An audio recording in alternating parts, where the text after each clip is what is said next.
कल्याण ग्रामीण मतदारसंघात मुख्यमंत्री एकनाथ शिंदे यांची जाहीर सभा संपन्न। लोकसभेला कल्याणचा गड राखला, ही मते नाही दिलेला आशीर्वाद आहेत। कल्याण ग्रामीण मध्ये 86,000चा लीड होता, त्याबद्दल मतदारांचे धन्यवाद। लाडक्या बहिणी आहेत, इथं त्यांना लाडका उमेदवार कल्याण ग्रामीण मध्ये दिलाय। इथं काही म्हणतात तिरंगा लढती आहेत, पण मला फक्त एकच रंग दिसतो, भगवा। विकासाचा रंग म्हणजे महायुतीचे सरकार। गेल्या विधानसभा निवडणुकीत कल्याण ग्रामीण मधील लोक गाफील राहिले, पण यावेळेस गाफील राहू नका। समोरच्या उमेदवाराचे डिपॉझिट जप्त होणार, फेक नरेटिव्ह पसरून लोकांना घाबरवलं। लोकसभेला हा प्रयोग झाला, पण कल्याण ग्रामीण मध्ये प्रयोग सफल झाला नाही। हे बाबासाहेबांचं संविधान आहे, त्यांनी लिहिलंय। आपली घटना सर्वोत्तम है, जब तक सूरज चांद रहेगा तब तक बाबा साहेब का संविधान रहेगा। बाबासाहेबांना कोणी हरवले? काँग्रेसने। बाबासाहेबांना म्हणायचे काँग्रेस हे जळतं घर आहे, त्यामुळे काँग्रेस आणि मवियाला इथून हद्दपार करायचंय। बाळासाहेबांच्या विचारांशी गद्दारी केली यांनी। काँग्रेसबाबत बाळासाहेब आणि बाबासाहेब जे म्हणाले तेच झालं। त्यांनी जनतेनं दिलेल्या कौलच्या पाठीत खंजीर खुपसले, यामुळे सोन्यासारखी माणसं दूर झाली आणि मला हलक्यात घेतलं म्हणून मी हे सरकार पलटवून टाकले। यांचे सरकार होते तेव्हा हे बंद का केलं, ते बंद केलं, त्यामुळे सरकार बदललं। 2.5 वर्ष मवियाचं सरकार असते ना, तर तुम्हाला भोपळा मिळाला असता। संपूर्ण राज्यात महायुतीच्या आमदाराला विकासासाठी पैसे कमी पडू दिले नाहीत। मग आधी हा पैसा कुठं जायचा याचं संशोधन केलं पाहिजे। एकीकडे विकास आणि दुसरीकडे कल्याणकारी योजना, असं काम हे सरकार करतं।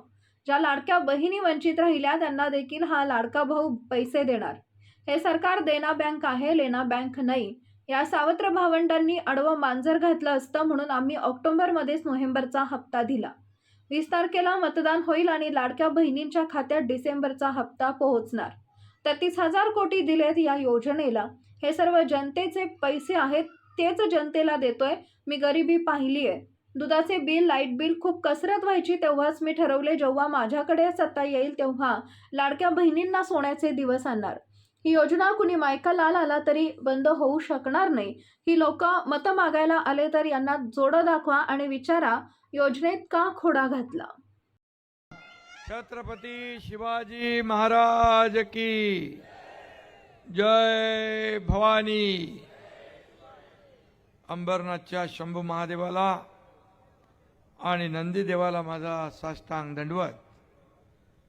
खरं म्हणजे या महादेवाच्या भूमीत आल्यानंतर एक वेगळी ऊर्जा आणि प्रेरणा या ठिकाणी मिळते। खरं म्हणजे अंबरनाथ आता पूर्वीचं अंबरनाथ नाही राहिलं। अंबरनाथ पूर्वी खड्डे मोजत फिरायला लागायचं, पण आता अंबरनाथ मध्ये खड्डा शोधायला लागतोय। हे अंबरनाथ मधलं परिवर्तन आहे। आणि हा रस्ता जो जिथे सभा आहे डॉक्टर बालाजी किनीकर यांच्या प्रचाराची, हा रस्ता नव्हता, नवीन रस्ता झाला। हा रस्ता नवीन तयार केला। एवढे प्रशस्त रस्ते या अंबरनाथ मध्ये तयार झाले। आता कतोरे साहेबाची आणि बदलापूर आणि अंबरनाथची कॉम्पिटिशन लागली आहे। खरं आहे, कॉम्पिटिशन पाहिजे, पण कशात? कामामध्ये, विकासामध्ये, लोकांना देण्यात येणाऱ्या सुविधामध्ये स्पर्धा पाहिजे। आणि स्पर्धा प्रत्येक शहरामध्ये लागली पाहिजे। प्रत्येक शहर सुधारलं पाहिजे, पुढे गेलं पाहिजे, विकास झाला पाहिजे आणि त्या शहरातल्या नागरिकांना सोयी सुविधा मिळाल्या पाहिजे। खरं म्हणजे ही अंबरनाथची शिव मंदिराची भूमी ही पावन भूमी आहे। खऱ्या अर्थाने अंबरनाथ आता फास्ट डेव्हलप होते आणि या डेव्हलपमेंट होते ना, अंबरनाथचा विकास होतोय। आता तिथं अंबरनाथ शिव मंदिर फेस्टिवल खासदार डॉक्टर श्रीकांत शिंदे यांनी सुरू केला। आता शिव मंदिर फेस्टिवलमुळे आता अंबरनाथ अगदी राज्यात नाही तर देशामध्ये अंबरनाथ ओळखू लागले। देशाच्या नकाशावर अंबरनाथला एक ओळख निर्माण झाली। एक आंतरराष्ट्रीय दर्जाचे कलाकार या ठिकाणी येऊ लागले। खरं म्हणजे ही ओळख जी आहे मोठ्या शहरांमध्ये मोठे कार्यक्रम होतात, परंतु अंबरनाथ सारख्या छोट्या शहरामध्ये आता हे मोठे कार्यक्रम होऊ लागले, कला जोपासली जाऊ लागली, आपले सण उत्सव, आपली परंपरा पुढे नेण्याचं काम या ठिकाणी होऊ लागलं. आणि म्हणून मी खास करून आपले खासदार डॉक्टर श्रीकांत शिंदे यांचं मनापासून अभिनंदन करतो आणि डॉक्टर बालाजी किनीकर आमदार यांचं देखील अभिनंदन करतो की गेल्या 5 वर्षात, गेल्या 15 वर्षात या ठिकाणी विकासाची गंगा आपण आणली. आणि म्हणून आज आपण पाहतोय की या ठाणे जिल्ह्यामध्ये विकासाला पैसे कमी पडू दिले नाही, कारण ठाण्याचा मुख्यमंत्री असल्यानंतर आपल्या ठाण्याला वंचित कसं ठेवता येईल. आणि म्हणून या अंबरनाथमध्ये, या ठाणे कल्याण लोकसभेमध्ये किती निधी आला असेल बालाजी? अंबरनाथमध्ये 1000, कल्याणपूर्वमध्ये, कल्याण लोकसभेत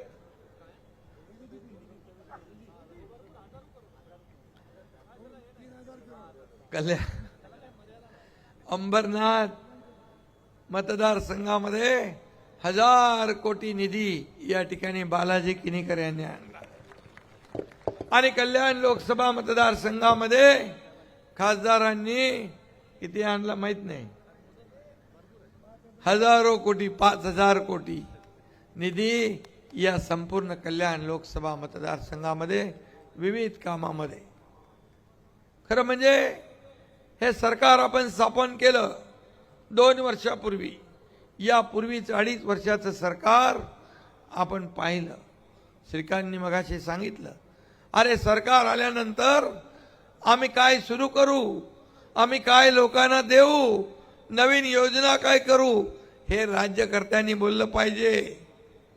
परंतु दुर्दैव आहे या महाराष्ट्राचं की सत्ता करते, राज्यकर्ते म्हणतात आमचं सरकार आल्यावर आम्ही हे बंद करू, ते बंद करू. आणि मागच्या 2.5 वर्षात या ठिकाणी किती प्रकल्प बंद केले.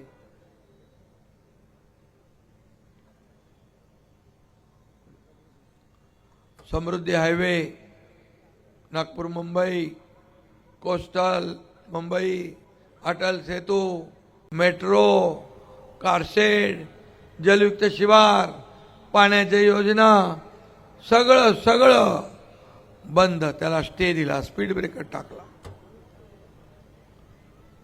कशासाठी? अहंकारापोटी, आपल्या इगोपोटी. राज्यकर्त्यांनी कधी अहंकार बाळगायचा नसतो, इगो बाजूला ठेवायचा असतो आणि आपल्या राज्याच्या विकासासाठी आपली सगळी भावना बाजूला ठेवून या ठिकाणी लोकांसाठी काम करायचं असतं. केंद्र आणि राज्य दोघांचा मिलाप पाहिजे. 2.5 वर्ष तर केंद्राशी भांडण्यामध्ये गेले. केंद्राकडून मदत मागणं त्यांना कमीपणाचं वाटू लागलं. अहंकारी भाषा राज्यकर्त्यांची होती. खरं म्हणजे अहंकार माणसाला घेऊन बुडतो, अहंकार बुडवतो. रावणाची लंका देखील अहंकारामुळे ऍडमिशन पण झाले. या राज्यात 11 मेडिकल कॉलेज महायुतीने सुरू केली. हे सरकारचं काम आहे. आज पाणी पुरवठा योजना असेल, सुसज्ज पोलीस ठाण्याच्या इमारती असतील, अंबरनाथमध्ये ITI असेल, या ठिकाणी स्पर्धा परीक्षा केंद्र असेल, उल्हासनगर येथे भाटी प्रशिक्षण केंद्राची उभारणी असेल आणि त्याचबरोबर अंबरनाथमध्ये नाट्यगृहाचं काम असेल. चिखलोली परिसरात हिंदू, मुस्लिम आणि ख्रिश्चन धर्मियांसाठी स्वतंत्र दफनभूमीची व्यवस्था असेल. उल्हासनगर हद्दीतील बांधकामे, इमारती, सगळ्यात मोठा निर्णय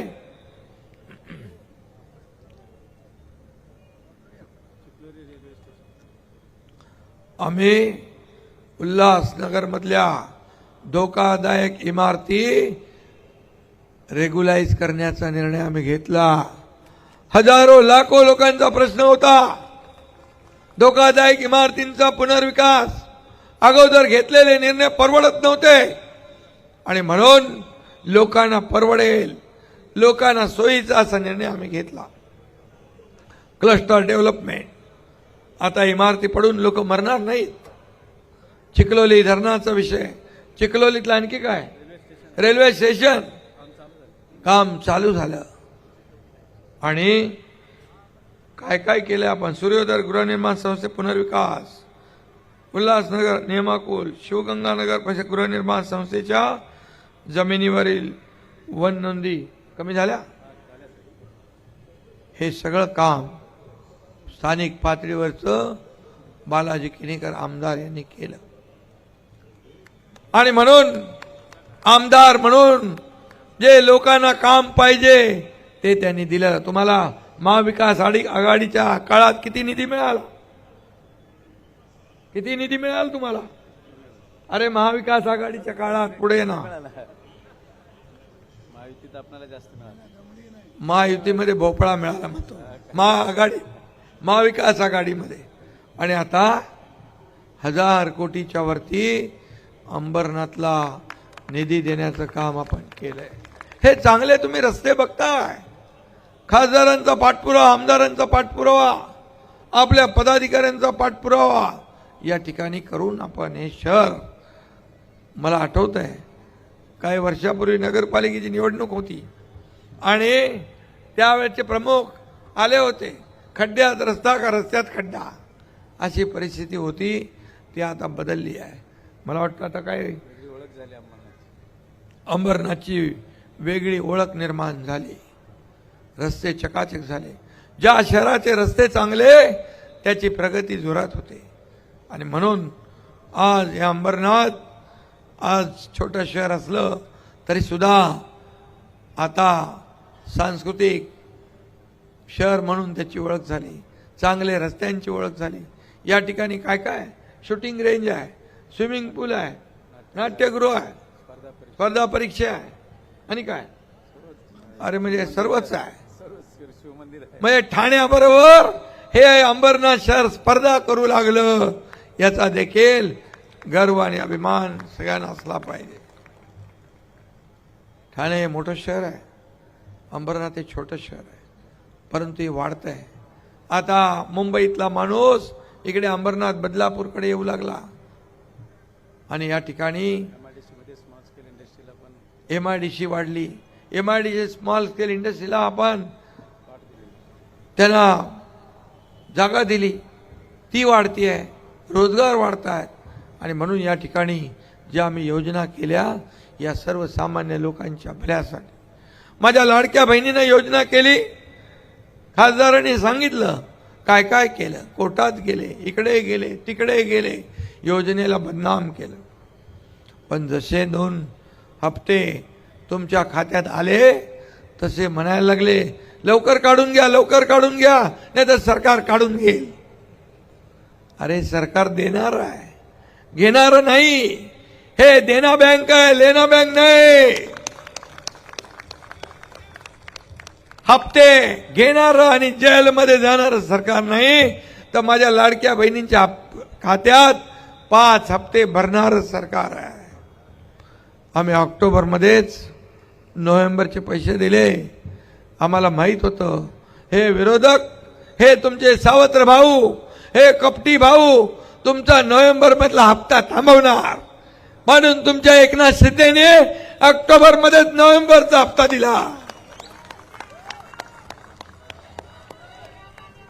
कारण तुमच्या भावाची नीती साफ आहे, नियत साफ आहे, देण्याची दानत आहे. आणि म्हणाले आता आम्ही सरकारमध्ये आल्यावर याची चौकशी लावू, जे दोषी आहे त्यांना जेलमध्ये टाकू. कोणाला धमक्या देत आहे? अरे असल्या पोकळ धमक्यांना एकनाथ शिंदे भीक घालत नाही.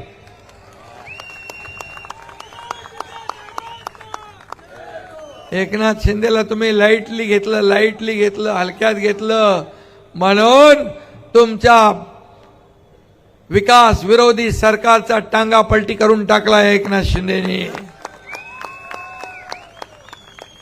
आणि लोकांच्या मनातलं सरकार आणलं, लोकांना सुविधा देणारं सरकार आणलं. मला सांगा, जर सरकार बदललं नसतं तर माझ्या लाडक्या बहिणींना पैसे मिळाले असते, लाडक्या भावांना प्रशिक्षण भत्ता 6,000, 8,000, 10,000 मिळाला असता, शेतकऱ्यांना 12,000 मिळाले असते, शेतकऱ्यांना पीक 1 रुपयामध्ये पीक विमा मिळाली असती.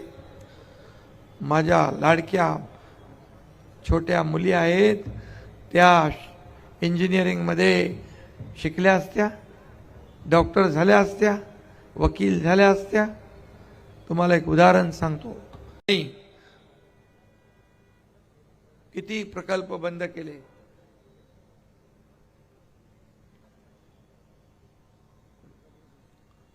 समृद्धी highway, Nagpur Mumbai, coastal Mumbai, Atal Setu, metro, car shed, जलयुक्त शिवार, पाण्याच्या योजना, सगळं बंद. त्याला स्टे दिला, स्पीड ब्रेकर टाकला. कशासाठी? अहंकारापोटी, आपल्या इगोपोटी. राज्यकर्त्यांनी कधी अहंकार बाळगायचा नसतो, इगो बाजूला ठेवायचा असतो आणि आपल्या राज्याच्या विकासासाठी आपली सगळी भावना बाजूला ठेवून या ठिकाणी लोकांसाठी काम करायचं असतं. केंद्र आणि राज्य दोघांचा मिलाप पाहिजे. 2.5 वर्ष तर केंद्राशी भांडण्यामध्ये गेले.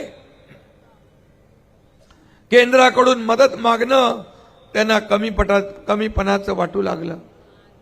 अहंकारी भाषा राज्यकर्त्यांची होती. खरं म्हणजे अहंकार माणसाला घेऊन बुडतो, अहंकार बुडवतो. रावणाची लंका देखील अहंकारामुळे खाक झाली. आणि म्हणून सामोपचाराचं राजकारण कधी केलं पाहिजे. आणि आपल्या राज्यासाठी आपण केंद्राकडे ज्या योजना आम्ही सरकारमध्ये आलो, खरं म्हणजे आम्ही सरकार का बनवलं आपल्याला माहीत आहे की पूर्वीच्या सरकारमध्ये सगळ्या कामामध्ये खोडा, सगळ्या कामामध्ये स्टॉपवर ब्रेकर, स्पीड ब्रेकर सगळं टाकत होते. आणि बाळासाहेबांचे विचार सोडले. या महाराष्ट्रातल्या जनतेच्या मनातलं सरकार नाही आणलं. अनैसर्गिक युत्या केल्या, आघाड्या केल्या आणि या महाराष्ट्रातल्या जनतेच्या पाठीत खंजीर खुपसला. आणि म्हणून शिवसेना काँग्रेसच्या दावणीला बांधली, धनुष्यबाण काँग्रेसच्या दावणीला बांधला. आणि म्हणून आम्हाला धाडस करावं लागलं, हिम्मत करावी लागली. आणि मग या एकनाथ शिंदेने उठाव केला आणि सरकार पलटवून टाकलं. का विकास विरोधी सरकार बदलून टाकलं. बालाजी किनीकर माझ्या सोबत होता. 50 आमदार सोबत, एक नगरसेवक किंवा एक सरपंच इकडचा तिकडे जायला विचार करतो 10 वेळा.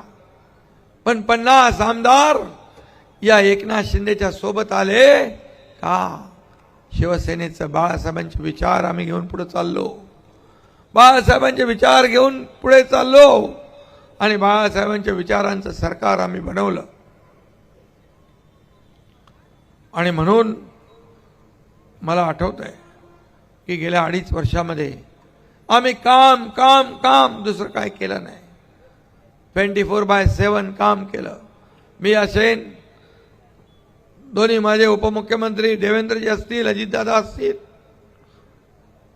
सर्वजण अनेक योजना आम्ही सुरू केल्या, विकास आम्ही सुरू केला, प्रकल्प आम्ही पुढे नेले. सगळीकडे कामं दिसू लागली, बंद पडलेली कामं सुरू झाली. एक चैतन्य निर्माण झालं. सगळे सण उत्सव बंदी होती, हटवून टाकली. देवळं बंद, सगळं बंद, सगळे उघडली. एक सगळीकडे आनंदाचं वातावरण निर्माण झालं. आणि मग सुरू झालं काम. आणि मग योजना आम्ही आणल्या. मुख्यमंत्री माझी लाडकी बहीण योजना, मुख्यमंत्री युवा प्रशिक्षण योजना, मुख्यमंत्री लाडका शेतकरी योजना, वयोश्री योजना, मुलींना मोफत शिक्षण देण्याची योजना, अशा अनेक योजना आम्ही आणल्या. खरं म्हणजे या योजना आम्ही आणत असताना रोज विरोधक आमच्यावर टीका करत होते. माझं हे चोरलं, माझं ते चोरलं, माझं नाव चोरलं, माझं धनुष्यबाण चोरलं. अरे काय चोरायला काय ते काय खेळणी आहेत का काय? आणि तुम्ही काय झोपले होते? अरे लोकशाहीमध्ये शिवसेना आणि धनुष्यबाण आपल्याकडे आहे. कारण लोकशाहीत बहुमताला महत्व आहे. बाळासाहेबांचे विचार ज्यांनी सोडले त्यांना यावर हक्क सांगण्याचा अधिकार का? आणि म्हणून आम्ही हे राज्य पुढे नेण्यासाठी, हे राज्य अधोगतीकडून बाहेर काढण्यासाठी, हे राज्य महाविकास आघाडी होती तेव्हा 3ऱ्या नंबरला होतं. 6 महिन्यात महायुती सरकारने पहिल्या नंबरला राज्य आणलं. पहिल्या नंबरला वाटचाल सुरू झाली, योजना सुरू झाल्या, उद्योग येऊ लागले. आणि मला वाटतं बालाजी किनीकरच्या इथं मेडिकल कॉलेज पण सुरू झालं, ॲडमिशन पण झाले. या राज्यात 11 मेडिकल कॉलेज महायुतीने सुरू केली. हे सरकारचं काम आहे. आज पाणी पुरवठा योजना असेल, सुसज्ज पोलीस ठाण्याच्या इमारती असतील, अंबरनाथमध्ये ITI असेल, या ठिकाणी स्पर्धा परीक्षा केंद्र असेल, उल्हासनगर येथे भाटी प्रशिक्षण केंद्राची उभारणी असेल, आणि त्याचबरोबर अंबरनाथमध्ये नाट्यगृहाचं काम असेल, चिखलोली परिसरात हिंदू, मुस्लिम आणि ख्रिश्चन धर्मियांसाठी स्वतंत्र दफनभूमीची व्यवस्था असेल, उल्हासनगर हद्दीतील बांधकामे, इमारती, सगळ्यात मोठा निर्णय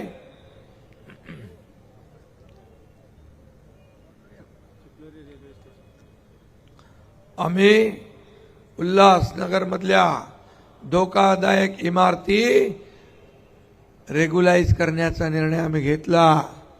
हजारो लाखो लोकांचा प्रश्न होता धोकादायक इमारतींचा पुनर्विकास. अगोदर घेतलेले निर्णय परवडत नव्हते आणि म्हणून लोकांना परवडेल, लोकांना सोयीचा